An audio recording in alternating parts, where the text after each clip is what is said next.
नवरात्र का 8वां दिन, जिसमें महागौरी शक्ति की पूजा की जाती है।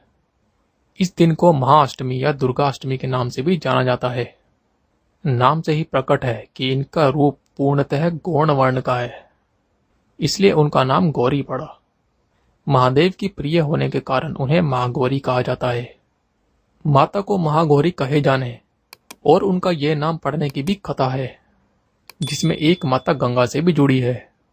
पुरानी कथा के अनुसार पर्वतराज हिमालय के घर जन्म लेने के बाद मां पार्वती ने पति रूप में भगवान शिव को प्राप्त करने के लिए कठोर तपस्या की थी।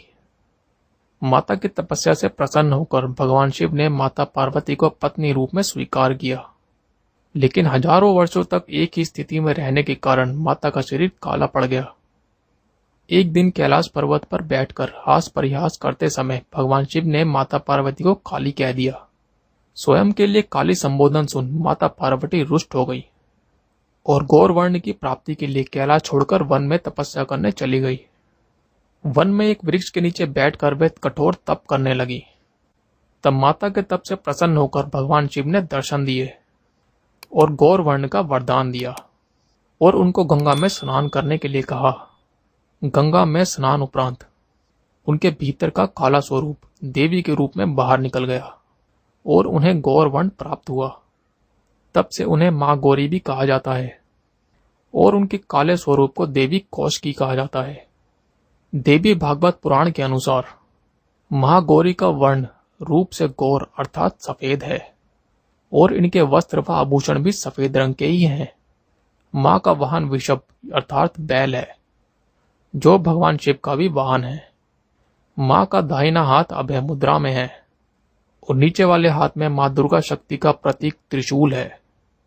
मां गौरी के ऊपर वाले हाथ में शिव का प्रतीक डमरू है।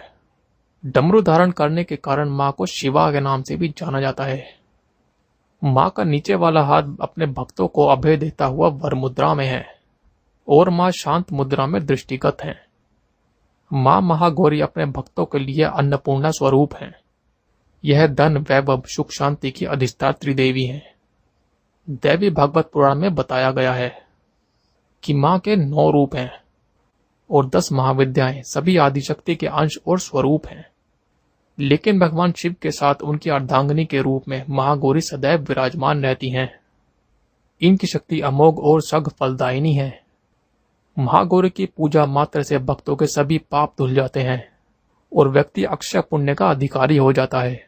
आपको ये जानकारी कैसी लगी हमें अवश्य बताएं। साथ ही इस आर्टिकल के बारे में आपकी क्या राय है ये भी हमें कमेंट बॉक्स में जरूर बताएं। अगर आपको यह वीडियो अच्छी लगी हो तो इसे शेयर करें और ऐसे ही और इंटरेस्टिंग वीडियो देखने के लिए चैनल को सब्सक्राइब करना ना भूलें।